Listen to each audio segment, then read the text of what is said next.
Monsieur Vernochet, bonjour. Oui, bonjour à vous. Bonjour à vous. Bonjour à vous, Youssef Indy. Bonjour à vous, Jean-Maxime Corneille. Je voulais vous poser la question suivante. Lorsque je vous avais rencontré, je vous avais dit précisément que votre petit ouvrage sur le wahhabisme mériterait d'être vraiment beaucoup plus connu. Comment expliquez-vous que tout d'un coup, les médias semblent découvrir justement l'existence du wahhabisme, qui n'est quand même pas récente? Alors, c'est une excellente question, peut-être un peu anticipatoire, mais j'assiste à une véritable révolution dans les médias. On se met, comme s'il y avait une libération de la parole, on se met à aborder des sujets qui jusqu'à présent étaient passés sous silence ou même tabous. Alors on se met à parler du wahhabisme, certes, mais pourquoi? Mais nous reviendrons sur cette question sans doute un peu plus tard, parce qu'aujourd'hui, l'Arabie Saoudite est en train de chuter de son trône et qu'elle est dans le collimateur des puissances occidentales. Et comme l'Arabie Saoudite est le foyer, le cœur même du wahhabisme, je signale au passage que le Washington Times, je crois, non, c'est le New York Times, a dit que l'Arabie Saoudite, c'était un Daesh qui avait réussi. Intéressant, oui, point exactement intéressant qui annonce ma question suivante. Justement, pensez-vous que, disons que par rapport à l'histoire, lorsque l'on voit un État chuter, il y a d'autres forces en présence, est-ce que vous pensez que la relève précisément de l'Arabie Saoudite avait déjà été prévue? J'entends envisager, vous, possible qu'une succession ait déjà été prévue. Comment se fait-il? Alors, depuis longtemps, depuis au moins 15 ans, il y avait eu un fameux livre d'un Français, Muravieix, écrit d'ailleurs fort mal, qui avait rédigé un rapport pour la Rand Corporation. Sauf que les conclusions étaient à l'époque peut-être un peu trop brutales, un peu trop hâtives, mais qui montraient bien que toute une partie des néoconservateurs américains voulaient déjà détruire l'Arabie Saoudite. Mais les liens étaient tellement puissants entre la famille Bush, la famille Ben Laden, les intérêts croisés et intriqués jouaient un tel rôle, et puis il y avait le fameux pacte passé entre Delano Roosevelt et le roi Ibn Saoud en 1945, au retour de Yalta, sur le croiseur Kinsey, qui faisait qu'il y avait une alliance pétrole contre défense, armement et autres, qui ne pouvait pas être rompue du jour au lendemain. Mais maintenant, je crois que nous sommes parvenus à terme et que les jours de l'Arabie Saoudite sont comptés. Alors on va passer à l'actualité brûlante. Comme vous le savez, un Sukhoi russe a été abattu hier par un ou deux F-16 turcs. Non pas dans l'espace aérien turc, mais dans l'espace aérien syrien. Donc l'espace turc n'a pas été violé. Comment expliquez-vous l'acte de la Turquie? Est-ce un ordre venant des États-Unis ou une initiative entre guillemets personnelle? De toute évidence, il s'agit d'une provocation. D'une provocation de la part d'un homme, le président Erdogan, qui est connu non pas pour son imprévisibilité, mais pour sa mégalomanie. C'est un homme qui à la fois suit, comme on dit aujourd'hui, l'agenda américain, mais a son propre calendrier d'action, son propre programme.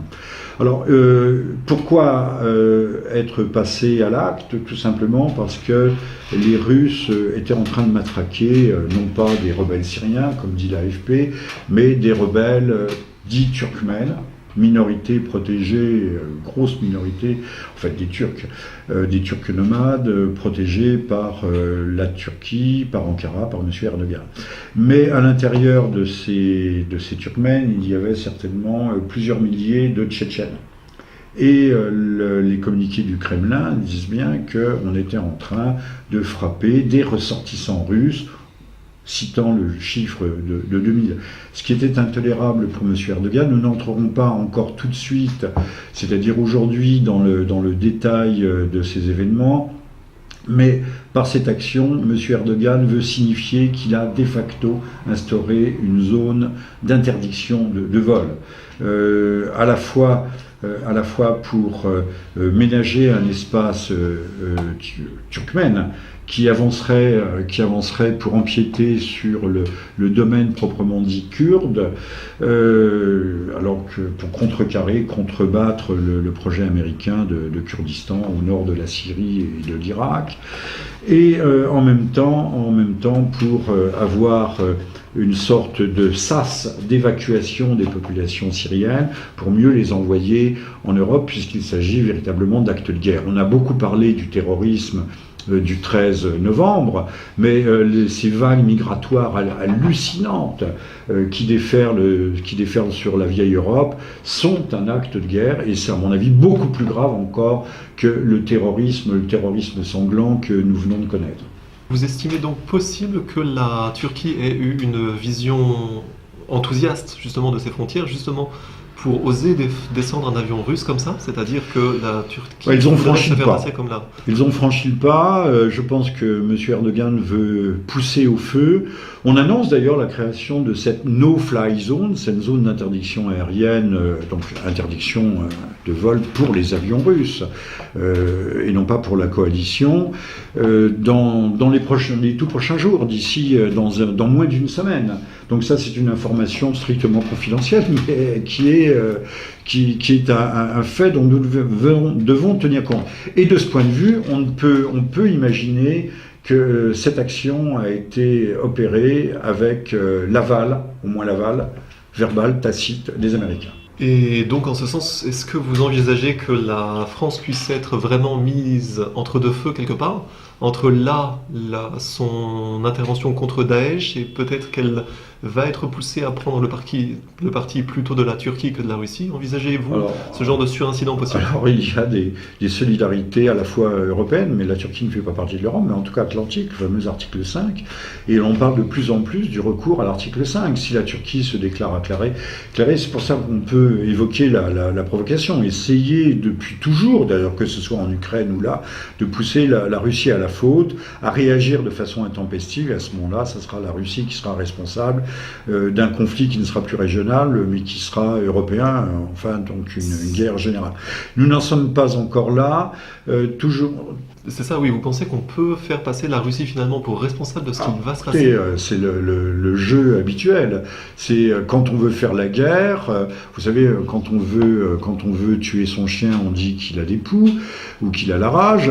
Et donc là, toujours, c'est une constante dans l'histoire, c'est l'autre, lorsque l'on veut faire la guerre, c'est toujours l'autre qui doit engager les hostilités et apparaître comme le coupable, d'ailleurs, parce qu'ensuite, sans parler du jugement des vaincus, mais lorsqu'il s'agit, il y a toujours des traités de négocier, des traités de paix, et ces traités de paix comportent des réparations, et ces réparations sont à la charge de celui qui a pris l'initiative des hostilités.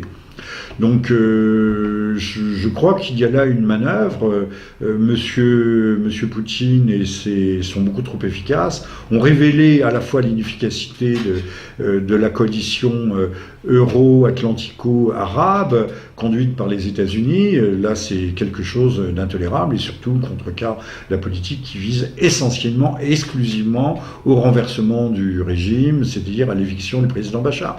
D'ailleurs, M. Obama l'a répété, M. Hollande, comme un petit perroquet, a suivi la voie de son maître, et nous a répété aussi que M. Bachar devait dégager le plus vite possible. Il faut, je pense aussi, se rappeler que la Turquie n'en est pas à sa première provocation, parce que depuis le début du conflit syrien, la Turquie a déjà abattu au moins un avion de chasse syrien. Tout à fait. Récemment, la Turquie a pointé du doigt la Russie qui a survolé l'espace aérien turc pendant 1 minute, et immédiatement a fait appel au fameux article 5 et a voulu déjà commencer, non pas une guerre, mais en tout cas démarrer les hostilités contre la Russie, suite justement aux provocations contre la Syrie. On voit que la Turquie cherche à déclencher une guerre. En tout cas, je ne sais pas si c'est la Turquie elle-même est proprement dit, mais elle a l'OTAN derrière elle. Rappelons que l'article 5 n'a jamais été invoqué jusqu'ici, malgré tous les conflits depuis la naissance de l'Alliance Atlantique, malgré tous les conflits qui ont émaillé, que ce soit en Europe. Souvenons les guerres balkaniques des années 93. Je crois que la Turquie joue un rôle tout à fait néfaste, mais avec le soutien actif à la fois de Washington, mais également de Riyad, de Doha. Rappelons que des armes anti-aériennes solaires extrêmement puissantes de fabrication américaine viennent d'être vendues par l'Ukraine à Jabhat al-Nusra, donc Al-Qaïda, soutenu officiellement par les États-Unis, le Royaume-Uni, l'Allemagne, la France. Ces armes ont transité nécessairement par le territoire turc, ont payé par le Qatar et sont actuellement à pied d'œuvre. Ce sont des armes américaines qui font des dégâts. Alors j'ai vu une vidéo, comme tout le monde, d'un hélicoptère détruit par un missile TOW américain, un missile anti-char. Mais l'hélicoptère est posé au sol et il est impossible de savoir si c'est véritablement un Sikorsky, un hélicoptère de combat russe ou quoi que ce soit. Ça paraît être un hélicoptère léger, donc ça serait dans les hauteurs, enfin dans le Jabal Alawit au-dessus de l'attaqué. Enfin tout ça peut être de pure propagande. Toujours est-il que la guerre est actuellement à un tournant. Je viens de signaler ce projet de zone d'exclusion aérienne, projet turc, mais apparemment la Russie, et cela a été dit, ça a été dit dans la Pravda, qui est même, si ce n'est plus le grand organe communiste d'autrefois, reste un médium bien informé, qui nous dit que la Russie envisagerait des frappes sur le Qatar et l'Arabie Saoudite. Vous voyez qu'il y a une inflation, et ça, ce sont des propos tout à fait récents et tout à fait précis, puisqu'il faudrait aller chercher le terrorisme à sa source et à sa racine. En continuant cette idée, envisagez-vous possible un retour de l'histoire, c'est-à-dire que si le wahhabisme historiquement a été mis en place par les Britanniques, envisagez-vous la possibilité que les Russes démettent quelque part le wahhabisme d'une façon ou d'une autre? On est dans un scénario défaire le wahhabisme, pourquoi pas? Il y a déjà eu 3 royaumes wahhabites. Le dernier en date n'a pu naître et exister, se maintenir au départ que par les Anglais, les Britanniques, qui ont à l'époque passé un accord, un accord de compromis. Il n'y avait pas de rétablissement à partir de 1924, pas de rétablissement du califat, mais les Séouds devenaient les gardiens de la Mecque. Je rappelle qu'il y a eu une bousculade, comme il y en a chaque année, bousculade qui n'aurait pas fait 700 morts, mais 2600 morts, bousculade qui aurait pu être provoquée volontairement pour arrêter, enlever, tuer un certain nombre de hauts dignitaires iraniens, notamment de l'entourage du guide Ali Khamenei, du guide suprême de la Révolution. Ces 2600 morts viennent compléter la longue série nécrologique de 20 000 morts, je crois, en 10 ans. Ce qui, aujourd'hui, des voix commencent à s'élever dans le monde musulman, et pas seulement dans le monde arabe, pour savoir si les Séouds sont vraiment légitimes dans ce gardiennage, dans cette conservation des lieux saints de la Mecque. Je rappellerai que cette bousculade aussi, que la sécurité à la Mecque est assurée par une société anglo-danoise, mais en fait israélienne à la base, et que ces gens semblent jouer un rôle tout à fait étranger même à la vocation religieuse et sacrée de cette ville qui, par ailleurs, en dehors des buildings hyper luxueux, semble être un dépotoir et un havre de misère comme il en est peu sur la planète. Donc les Séouds sont-ils dignes d'être encore les gardiens de la Mecque, alors que ce sont normalement les Hachémites, c'est-à-dire les rois de Jordanie, les héritiers du roi Hussein de Jordanie, et donc s'il y avait des frappes de la part des Russes, là nous assisterions véritablement à une reconfiguration géopolitique de la région en profondeur, mais les Américains n'ayant plus tout à fait la main, et c'est peut-être ça ce qui les gratouille et les chatouille. Je vous remercie. Merci à vous. Merci à vous deux. Et merci à toutes et à tous. À très bientôt.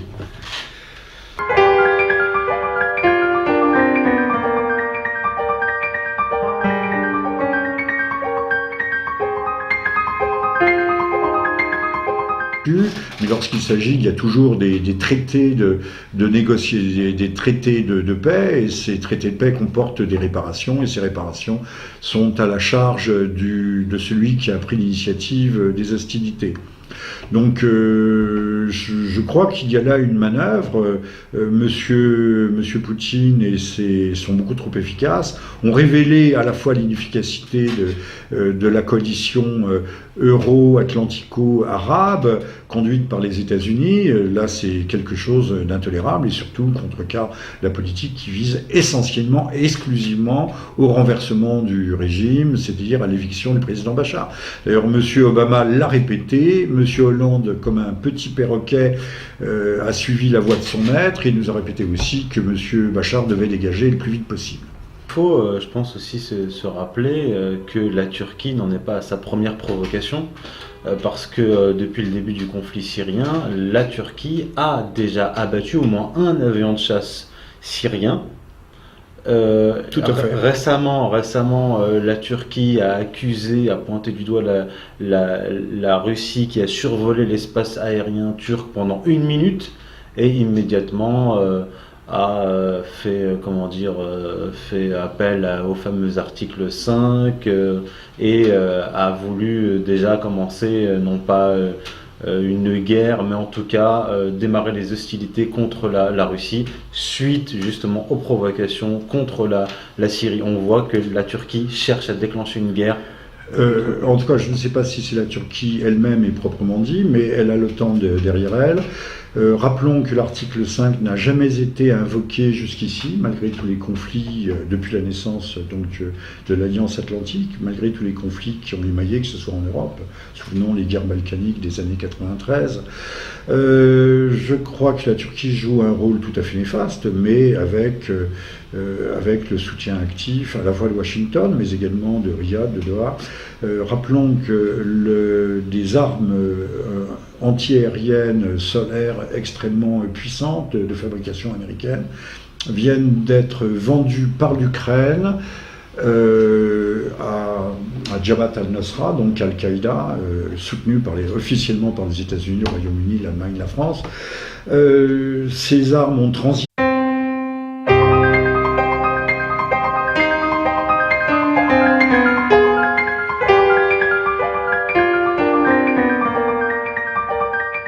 Monsieur Vernochet, bonjour. Oui, bonjour à vous. Bonjour à vous. Bonjour à vous, Youssef Indy. Bonjour à vous, Jean-Maxime Corneille. Je voulais vous poser la question suivante. Lorsque je vous avais rencontré, je vous avais dit précisément que votre petit ouvrage sur le wahhabisme mériterait d'être vraiment beaucoup plus connu. Comment expliquez-vous que tout d'un coup, les médias semblent découvrir justement l'existence du wahhabisme, qui n'est quand même pas récente? Alors, c'est une excellente question, peut-être un peu anticipatoire, mais j'assiste à une véritable révolution dans les médias. On se met, comme s'il y avait une libération de la parole, on se met à aborder des sujets qui jusqu'à présent étaient passés sous silence ou même tabous. Alors on se met à parler du wahhabisme, certes, mais pourquoi? Mais nous reviendrons sur cette question sans doute un peu plus tard, parce qu'aujourd'hui, l'Arabie Saoudite est en train de chuter de son trône et qu'elle est dans le collimateur des puissances occidentales. Et comme l'Arabie Saoudite est le foyer, le cœur même du wahhabisme, je signale au passage que le Washington Times, je crois, ou non, c'est le New York Times, a dit que l'Arabie Saoudite, c'était un Daesh qui avait réussi. Intéressant, oui, point exactement intéressant qui annonce ma question suivante. Justement, pensez-vous que, disons que par rapport à l'histoire, lorsque l'on voit un État chuter, il y a d'autres forces en présence, est-ce que vous pensez que la relève précisément de l'Arabie Saoudite avait déjà été prévue? J'entends envisager, vous, possible qu'une succession ait déjà été prévue. Comment se fait-il? Alors, depuis longtemps, depuis au moins 15 ans, il y avait eu un fameux livre d'un Français, Muravieix, écrit d'ailleurs fort mal, qui avait rédigé un rapport pour la Rand Corporation. Sauf que les conclusions étaient à l'époque peut-être un peu trop brutales, un peu trop hâtives, mais qui montraient bien que toute une partie des néoconservateurs américains voulaient déjà détruire l'Arabie Saoudite. Mais les liens étaient tellement puissants entre la famille Bush, la famille Ben Laden, les intérêts croisés et intriqués jouaient un tel rôle, et puis il y avait le fameux pacte passé entre Delano Roosevelt et le roi Ibn Saoud en 1945, au retour de Yalta, sur le croiseur Kinsey, qui faisait des populations syriennes pour mieux les envoyer en Europe, puisqu'il s'agit véritablement d'actes de guerre. On a beaucoup parlé du terrorisme du 13 novembre, mais ces vagues migratoires hallucinantes qui déferlent sur la vieille Europe sont un acte de guerre, et c'est à mon avis beaucoup plus grave encore que le terrorisme sanglant que nous venons de connaître. Vous estimez donc possible que la Turquie ait eu une vision enthousiaste justement de ses frontières, justement pour oser descendre un avion russe comme ça, c'est-à-dire que la Turquie ils ont franchi se le faire pas. passer comme là. Ils ont franchi le pas. Je pense que M. Erdogan veut pousser au feu. On annonce d'ailleurs la création de cette no-fly zone, cette zone d'interdiction aérienne, donc interdiction de vol pour les avions russes, et non pas pour la coalition, dans les tout prochains jours, d'ici dans moins d'une semaine. Donc ça, c'est une information strictement confidentielle, mais qui est un fait dont nous devons tenir compte.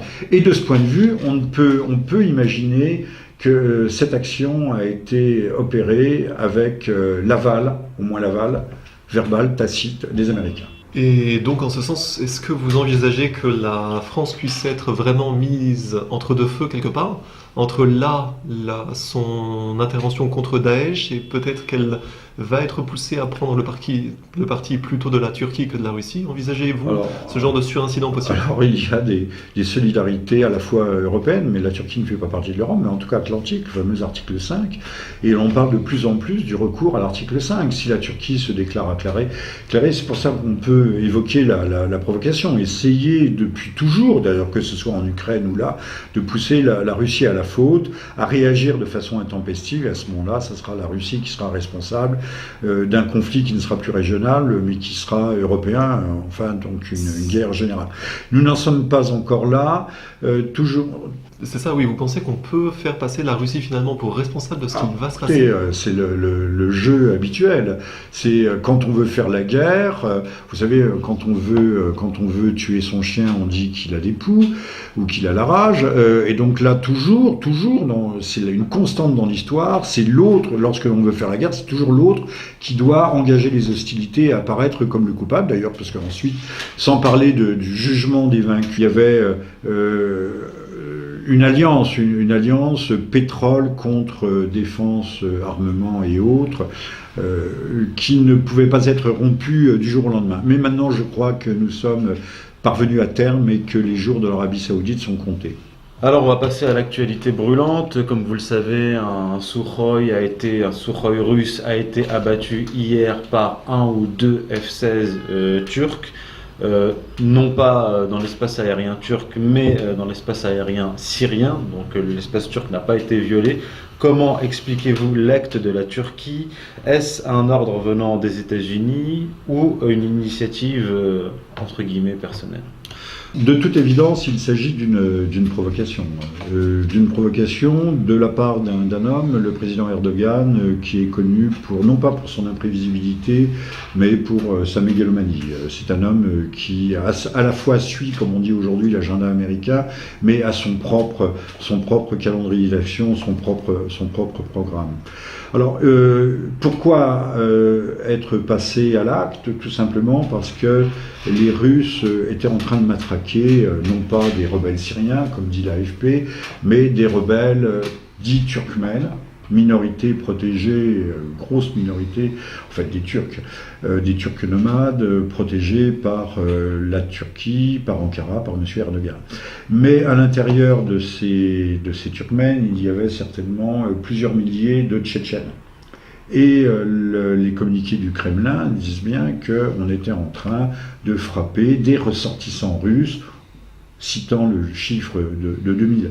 Ce qui était intolérable pour M. Erdogan, nous n'entrerons pas encore tout de suite, c'est-à-dire aujourd'hui, dans le détail de ces événements, mais par cette action, M. Erdogan veut signifier qu'il a de facto instauré une zone d'interdiction de vol. À la fois pour ménager un espace turkmène qui avancerait pour empiéter sur le domaine proprement dit kurde, alors que pour contrebattre le projet américain de Kurdistan au nord de la Syrie et de l'Irak, et en même temps pour avoir une sorte de sas d'évacuation nécessairement par le territoire turc, payés par le Qatar et sont actuellement à pied d'œuvre. Ce sont des armes américaines qui font des dégâts. Alors j'ai vu une vidéo comme tout le monde d'un hélicoptère détruit par un missile TOW américain, un missile anti-char. Mais l'hélicoptère est posé au sol et il est impossible de savoir si c'est véritablement un Sikorsky, un hélicoptère de combat russe ou quoi que ce soit. Ça paraît être un hélicoptère léger, donc ça serait dans les hauteurs, enfin dans le Jabal Alawit au-dessus de l'attaqué. Enfin tout ça peut être de pure propagande. Toujours est-il que la guerre est actuellement à un tournant. Je viens de signaler ce projet de zone d'exclusion aérienne, projet turc, mais apparemment la Russie, et cela a été dit, ça a été dit dans la Pravda, qui est même, si ce n'est plus le grand organe communiste d'autrefois, reste un médium bien informé, qui nous dit que la Russie envisagerait des frappes sur le Qatar et l'Arabie Saoudite. Vous voyez qu'il y a une inflation, et ça, ce sont des propos tout à fait récents et tout à fait précis, puisqu'il faudrait aller chercher le terrorisme à sa source et à sa racine. En continuant cette idée, envisagez-vous possible un retour de l'histoire, c'est-à-dire que si le wahhabisme historiquement a été mis en place par les Britanniques, envisagez-vous la possibilité que les Russes démettent quelque part le wahhabisme d'une façon ou d'une autre? On est dans un scénario défaire le wahhabisme, pourquoi pas? Il y a déjà eu 3 royaumes wahhabites. Le dernier en date n'a pu naître et exister, se maintenir au départ que par les Anglais, les Britanniques, qui ont à l'époque passé un accord, un accord de compromis. Il n'y avait pas de rétablissement à partir de 1924, pas de rétablissement du califat, mais les Séouds devenaient les gardiens de la Mecque. Je rappelle qu'il y a eu une bousculade, comme il y en a chaque année, bousculade qui n'aurait pas fait 700 morts, mais 2600 morts, bousculade qui aurait pu être provoquée volontairement pour arrêter, enlever, tuer un certain nombre de hauts dignitaires iraniens, notamment de l'entourage du guide Ali Khamenei, du guide suprême de la Révolution. Ces 2600 morts